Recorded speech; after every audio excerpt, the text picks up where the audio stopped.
Judah and Tamar. 38 It came to pass at that time that Judah departed from his brothers, and visited a certain Adullamite whose name was Hira. 2 And Judah saw there a daughter of a certain Canaanite whose name was Shua, and he married her, and went in to her. 3 So she conceived, and bore a son, and he called his name Er. For she conceived again, and bore a son, and she called his name Onan. 5 And she conceived yet again, and bore a son, and called his name Shelah. He was at Chezib when she bore him. 6 Then Judah took a wife for Er his firstborn, and her name was Tamar. 7 But Er, Judah's firstborn, was wicked in the sight of the Lord, and the Lord killed him. 8 And Judah said to Onan, Go into your brother's wife, and marry her, and raise up an heir to your brother. 9 But Onan knew that the heir would not be his. And it came to pass, when he went in to his brother's wife, that he emitted on the ground, lest he should give an heir to his brother. 10 And the thing which he did, displeased the Lord. Therefore he killed him also. 11 Then Judah said to Tamar his daughter-in-law, Remain a widow in your father's house, till my son Shelah is grown. For he said, Lest he also die like his brothers. And Tamar went and dwelt in her father's house. 12 Now in the process of time the daughter of Shua, Judah's wife, died, and Judah was comforted, and went up to his sheep-shearers at Timnah, he and his friend Hira the Adullamite. 13 And it was told Tamar, saying, Look, your father-in-law is going up to Timnah to shear his sheep. 14 So she took off her widow's garments, covered herself with a veil, and wrapped herself, and sat in an open place, which was on the way to Timnah. For she saw that Shelah was grown, and she was not given to him as a wife. 15 When Judah saw her, he thought she was a harlot, because she had covered her face. 16 Then he turned to her by the way, and said, Please let me come into you. For he did not know that she was his daughter-in-law. So she said, What will you give me, that you may come into me? 17 And he said, I will send a young goat from the flock.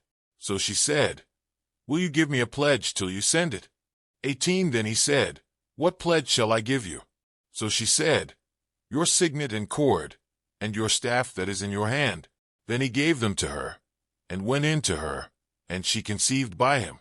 19 So she arose and went away, and laid aside her veil, and put on the garments of her widowhood. 20 And Judah sent the young goat by the hand of his friend the Adullamite, to receive his pledge from the woman's hand, but he did not find her.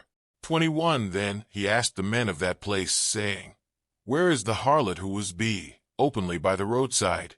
And they said, There was no harlot in this place. 22 So he returned to Judah, and said, I cannot find her. Also, the men of the place said there was no harlot in this place. 23 Then Judah said, Let her take them for herself, lest we be shamed. For I sent this young goat, and you have not found her. 24 And it came to pass, about 3 months after, that Judah was told, saying, Tamar your daughter-in-law has played the harlot. Furthermore she is with child by harlotry. So Judah said, Bring her out, and let her be burned. 25 When she was brought out, she sent to her father-in-law, saying, By the man to whom these belong, I am with child. And she said, Please determine whose these are, the signet and cord and staff. 26 So Judah acknowledged them and said, She has been more righteous than I, because I did not give her to Shelah my son. And he never knew her again. 27 Now it came to pass, at the time for giving birth, that behold, twins were in her womb. 28 And so it was, when she was giving birth, that the one put out his hand, and the midwife took a scarlet thread, and bound it on his hand, saying, This one came out first. 29 Then it happened, as he drew back his hand, that his brother came out unexpectedly. And she said, How did you break through? This breach be upon you. Therefore his name was called Perez. 30 Afterward his brother came out who had the scarlet thread on his hand, and his name was called Zerah.